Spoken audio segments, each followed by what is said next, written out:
Hello दोस्तों, कैसे हैं प्यारे।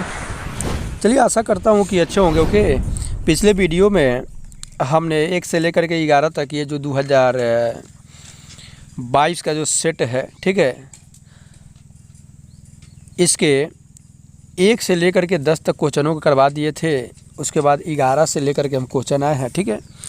तो प्यारे रिक्वेस्ट है कि इसे आप देखें और इसके पहले वाले जो 1 से 10 तक है उसका हम डिस्क्रिप्शन बॉक्स में लिंक दे देंगे, वहाँ से जाकर के आप देख सकते हैं, ठीक है। तो देखेंगे 11 नंबर क्वेश्चन कह रहा है कि समीकरण x² + 2x + 4 = 0 के मूल्यों की प्रकृति बताना है, ठीक है। कि इसका जो मूल होगा वो क्या होगा, वास्तविक संख्या, वास्तविक और समान होगा या वास्तविक और असमान होगा, अवास्तविक होगा, इनमें से कोई नहीं था, ठीक है। इसको निकालने के लिए पहले हम क्या करते हैं, डी निकालते हैं। डी जो निकालेंगे उस डी से मेरे को पता चल जाएगा। तो देखिए यहाँ पे समीकरण है x² + 2x और +4 है, ठीक है। तो x² + 2x + 4 है। तो देखेंगे यहाँ पे x² का गुणांक क्या है, 1 है, अर्थात x² का गुणांक 1 है तथा a का मान आपका बनेगा यहाँ पे 1 और b का मान बनेगा 2 और c का मान बनेगा 4, ठीक है। तो हम d निकालेंगे। d बराबर क्या होता है, b² - 4ac, ठीक है। तो b का मान यहाँ 2 हो गया, तो 2 के स्क्वायर - 4 गुने 1 गुने 4 हो जाएगा, ठीक है। यानी 2 दूनी की 4, 4 चौका 16, 16 में से 4 जाएगा तब -12। तो देखिए -12 आ गया, माइनस में आ गया, तो ये हो गया आपका वास्तविक नहीं होगा, यानी अवास्तविक हो जाएगा। ओके, ऑप्शन नंबर इसका सी आंसर हो जाएगा। चलिए तो देखेंगे अब क्वेश्चन नंबर 12, ठीक है। आई होप मेरे प्यारे समझ गए होंगे, ठीक है। कह रहा है कि बिंदुओं 4 - 1 और 2, 3 के बीच की दूरी निकालना है। तो आपको पता होगा, तो बहुत बढ़िया है, दूरी सूत्र, दो बिंदुओं के बीच की दूरी सूत्र निकालेंगे। चलिए ए ले रहे हैं और इसको बी ले रहे हैं, ठीक है। ये 4 है और ये -1 है, और ये इसलिए डिटेल बना रहे हैं ना कि आपको 2 मार्क्स में भी देगा तो काम चल जाएगा, ठीक है। तो इसके बीच की दूरी निकालने के लिए आप जानते हैं कि डिस्टेंस फार्मूला क्या होता है, x2 और -x1 के होल स्क्वायर + y2 और -y1 के होल स्क्वायर होता है। ओके, अर्थात कहने का मतलब ये x1 का मान है, ये y1 का है, और ये x2 का है और ये y2 का है। ओके, ये x2 का है, ये y2 का है, समझ रहे हैं। तो चलिए इसको मिटा दे रहे हैं, स्पेस की कमी है मेरे पास। तो देखेंगे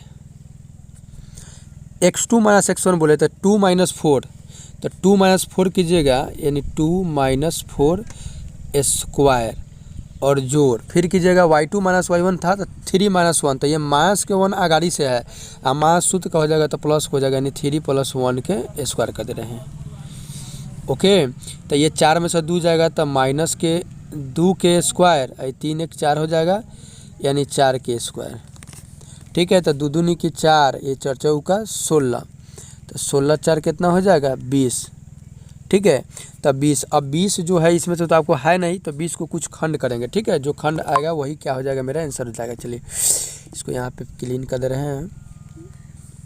तो देखिए, अच्छा बताइए आप, 20 के लिए आप लिख सकते हैं 4 × 5 = 20, 4 का वर्गमूल निकल जाएगा 2 और √5 रह जाएगा आपका, तो 2√5 इकाई, अर्थात हो जाएगा option number D.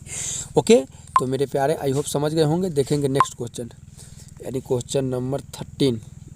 Question number 13 बोल रहा है कि बिंदु इतना और इतना को मिलाने वाला रेखाखंड का मध्य बिंदु। अब सुनिए, मध्य बिंदु का जो नियामक होता है वो आपका होता है, जैसे अगर ले लिया जाए कि ये ए और बी एक रेखाखंड है, इसके बीच वाला मान लीजिए कि सी है, और ये जो आपको दिखाई दे रहा है इसका नियामक x1 और y1 हो जाए, और इसका नियामक x2 और y2 हो जाए, तो इसके मध्य बिंदु को निकालने के लिए सीधा है x1 + x2/2 y1 + y2/2 हो जाता है, ठीक है। तो इसको मानेंगे x1 और इसको मानेंगे y1, इसको मानेंगे x2 और उसको मानेंगे y2, ठीक है। और इसी पर रख देंगे, हो जाएगा मेरा सॉल्व। चलिए तो देख लीजिए, 4 और +2/2 हो जाएगा, कॉमा, फिर हो जाएगा 10 + 2, यानी 10 + 2/2, ये 4×2 = 6/2 आई 10×2 ये कटेगा आपका। तो ये 3 मरतबे में कटेगा और ये 2 छक्का 12 ने 3 और 6 इसका मध्य बिंदु का नियामक हो जाएगा। तो यहाँ देखिए कह रहा है कि मध्य बिंदु इतना की दूरी पूछ रहा है। अच्छा, रेखाखंड के मध्य बिंदु हम पूरा क्वेश्चन पढ़वे नहीं किए।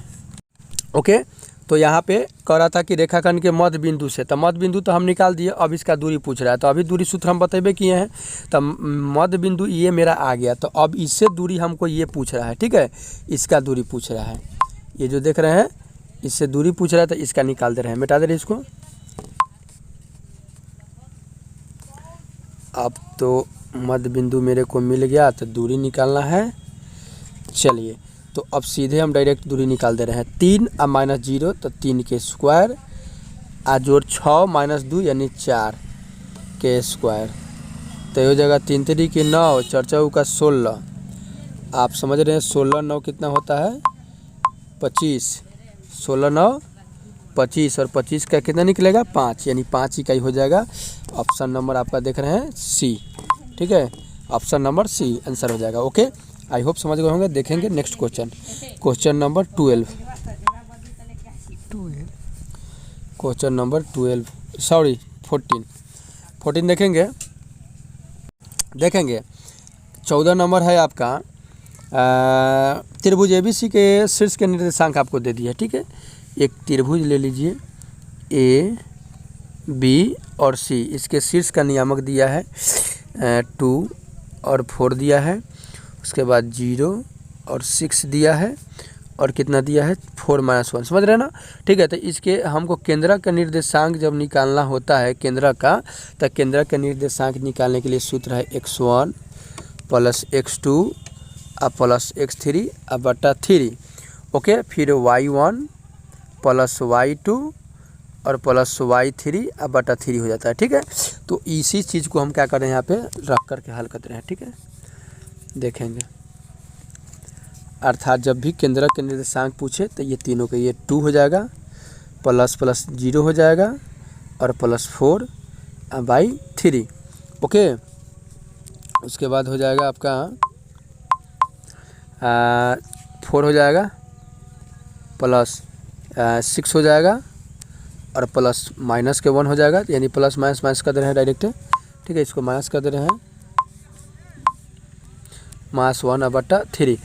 अब देखिए ये 2 और 0 तो 2 होगा, +4 तो यानी हो जाएगा 6/3। ठीक ना, आइए 6 और 4 10 और 10 में से 1 जाएगा तो हो जाएगा 9 और 9/3।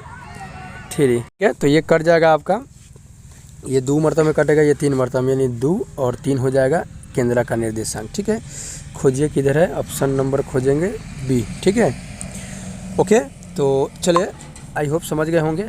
इसमें कोई झंझट वाली बात था नहीं। केंद्र का निर्देशांक पूछेगा x1 + x2 + x3/3, y1 + y2 + y3/3। अब करें कि यदि बिंदु इतना और इतना संरेखी हो, इतना और इतना संरेखी हो तो इसमें से कौन सा शर्त जो है वो बराबर होगा। अब देखिए संरेखी कब होता है, जब त्रिभुज का क्षेत्रफल 0 होता है। ठीक है, और इतना कह दे रहा है कि संरेखी है, तो ये तो थोड़ा सवाल जो होगा लंबा जाएगा। चलिए कोई दिक्कत नहीं है, इसको बनाया जा रहा है।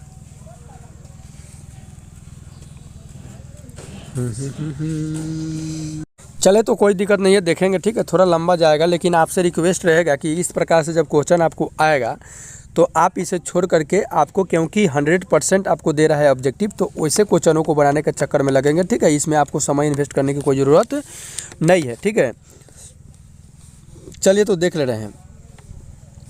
त्रिभुज ये संरेखी जब होता है ना, संरेखी, तो त्रिभुज का क्षेत्रफल जो होता है 0 होता है। ठीक है, त्रिभुज ABC का क्षेत्रफल बराबर 0, तो त्रिभुज क्या होता है, संरेखी होता है। अब त्रिभुज का क्षेत्रफल बराबर सूत्र क्या होता है, 1/2 x1 × y2 - y3। ठीक है, plus x2 × y1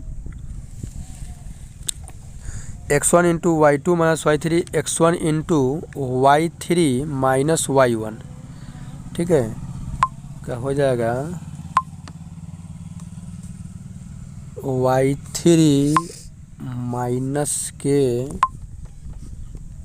y1 plus, ठीक है, फिर हो जाएगा आपका x3 into y1 minus y2, ठीक है। इस फार्मूला पर रख करके क्या करना है, हमको बनाना है। तो यहाँ पे ध्यान दीजिए, ये x1 का मान, ये x2 का मान और ये x3 का मान, ये y1 का मान और ये y2 का मान और ये y3 का मान, उसी पर क्या करेंगे कि यहाँ पे रख करके, और देखिए संरेखी की बात है तो इसको हम इक्वल में क्या करेंगे, जीरो लेकर के चलेंगे। ओके, और इस क्वेश्चन को आप बनाइएगा, नहीं बनेगा तो कमेंट कीजिएगा, हम बता देंगे। ओके, चलिए देखेंगे अब क्वेश्चन नंबर 16 देख ले रहे हैं। ऑब्जेक्टिव की बात है, सबसे पहले इसमें कुछ ऐसे भी क्वेश्चन आपको मिल जाएगा जो फंसाने वाला दे देगा, और कुछ ऐसा क्वेश्चन मिलेगा जिसे आप झट देन हल कर दीजिएगा। तो आप वैसे क्वेश्चनों के चक्कर में पड़िएगा, ठीक है, ज़्यादा फायदा में रहिएगा। क्वेश्चन नंबर कह रहा है 16 कि दो समकोणिक त्रिभुजों में उनका संगत भुजाओं का अनुपात सदैव समान होता है, यह कथन किसका है, ठीक ना। तो ये जो कथन है तो ये हो जाएगा आपका थेल्स, ठीक है। थेल्स बोले थे कि दो समकोणिक त्रिभुजों में उनकी संगत भुजाओं का अनुपात सदैव समान होता है, इस बात को उन्होंने बोला था। जैसे एगो त्रिभुज हो गया, मान लीजिए ABC हो गया, और एक त्रिभुज P और QR हो गया, ठीक ना। तो वो बोले थे कि जब समकोणिक हो, जैसे ये कोण और ये कोण बराबर हो, ये कोण बराबर हो, ये कोण बराबर हो, तो उनका संगत भुजाओं का अनुपात जो होता है सदैव समान होता है। मतलब है AB बटा PQ, AB बटा PQ, फिर AC बराबर PR और BC बराबर QR होता है, ठीक है। ये क्या कहे थे, थेल्स कहे थे। ओके, आई होप प्यारे समझ गए होंगे। देखेंगे नेक्स्ट क्वेश्चन, क्वेश्चन नंबर 17।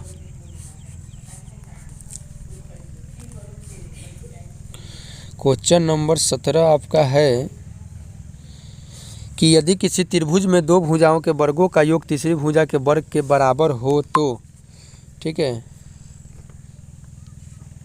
तीसरी भुजा के समूह कोण के बराबर हो तो, एक मिनट क्या कह रहा है, 17 नंबर क्वेश्चन है आपका कि यदि किसी त्रिभुज की दो भुजाओं के वर्गों का योग तीसरी भुजा के वर्ग के बराबर हो तो, ठीक है, तीसरी भुजा के समूह कोण का मान होगा 90 डिग्री होगा, ठीक है। कितना होगा, 90 डिग्री होगा।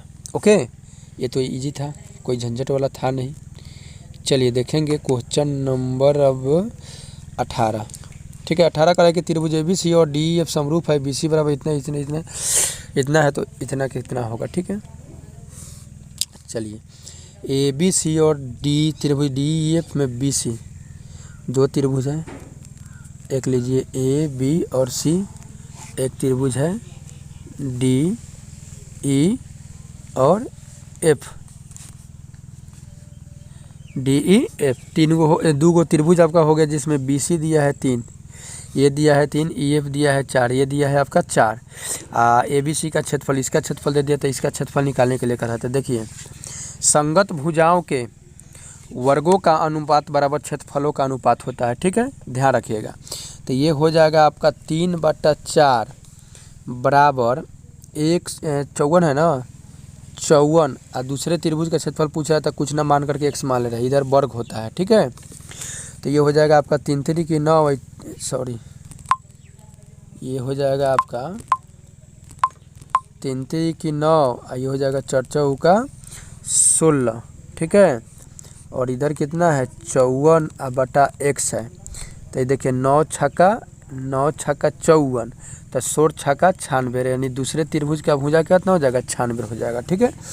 खोजिए किधर है, ऑप्शन नंबर C हो जाएगा, सॉरी B हो जाएगा, 96, ठीक है। तो ऑप्शन नंबर B इसका करेक्ट आंसर हो जाएगा, 96। चलिए आगे देखने क्वेश्चन नंबर 19 पे कह रहा है कि वृत्त के अंदर एक दिए हुए बिंदु से वृत्त पर कितनी स्पर्श रेखाएं खींची जा सकती हैं। कि वृत्त के अंदर एक दिए हुए बिंदु से, ये वृत्त हो गया, इसके अंदर एक बिंदु दे दिया, मान लीजिए कि P हो गया, इस वृत्त के अंदर जो एक P बिंदु मान लिए हम कि है, तो कह रहा है कि इस बिंदु से वृत्त पर कितनी स्पर्श रेखाएं खींची जा सकती है। तो इस वृत्त से कहाँ से स्पर्श रेखा खिंचाएगा, गुरु नहीं खिंचाएगा, ठीक है। एक जीरो इसका आंसर हो जाएगा, इसका एक भी नहीं खिंचाएगा, ठीक है। इससे रिलेटेड और बात आप समझ लीजिए, जैसे एक ये वृत्त हो गया आपका, तो इस वृत्त से अगर बाहर कोई बिंदु हो तो बाहर बिंदु से 2 रेखा स्पर्श रेखा खिंचाएगा, ठीक है। और वृत्त पर केवल बोलेगा कि वृत्त पर कितनी स्पर्श रेखा खिंचाएगी, तो वृत्त पर समझ लीजिए कि आपको अनंत स्पर्श रेखा खिंचाती है। ये वृत्त पर अनंत स्पर्श रेखा हम खींच सकते हैं, ठीक है। लेकिन बाहर एक बिंदु दे दे, कितना अंदर दे दे, तो अंदर एक को नहीं खिंचाता है। जो अभी देखें कैसे खींचिएगा, स्पर्श नहीं हो पाएगा, खींचिएगा तो वृत्त को वो काटेगा। क्वेश्चन नंबर देखेंगे 20। त्रिभुज ABC तथा त्रिभुज DEF में इतना और इतना हो तो दोनों त्रिभुज समरूप होंगे, दोनों समरूप होंगे। चलिए देख लीजिए इसको, त्रिभुज पहले बनाइए। एगो ये त्रिभुज हो गया AB और C, एक और त्रिभुज है आपका DE और F, ठीक ना। 2 त्रिभुज आपका हो गया। इसमें कह रहा है कि AB बटा D मतलब हाथना और बटा इतना, ठीक है। इतना और बटा इतना और बराबर इतना बटा इतना, तब मेरे भाई ये कौन बराबर होगा, यानी कौन B कौन F बराबर, कौन B और कौन E बराबर हो जाएगा, कौन है, ऑप्शन नंबर 4 सही हो जाएगा, ठीक है, यानी D।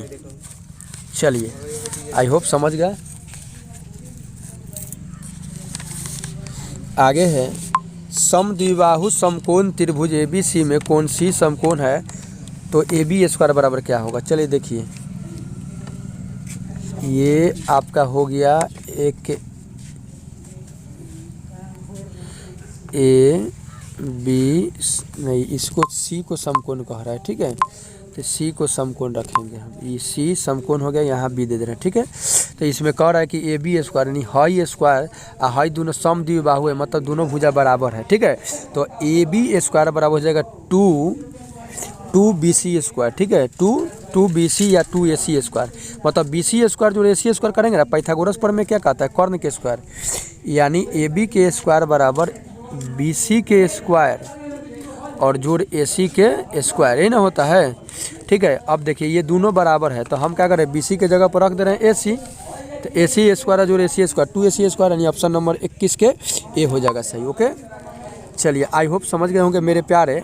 22, 23, 24 जितना हो सके अगले वीडियो में लेकर आएंगे, वीडियो लंबा हो जाएगा, ठीक है। तो मिलते हैं मेरे प्यारे नेक्स्ट वीडियो में नेक्स्ट क्वेश्चन के साथ, तब तक लिए इजाज़त, take care and good bye.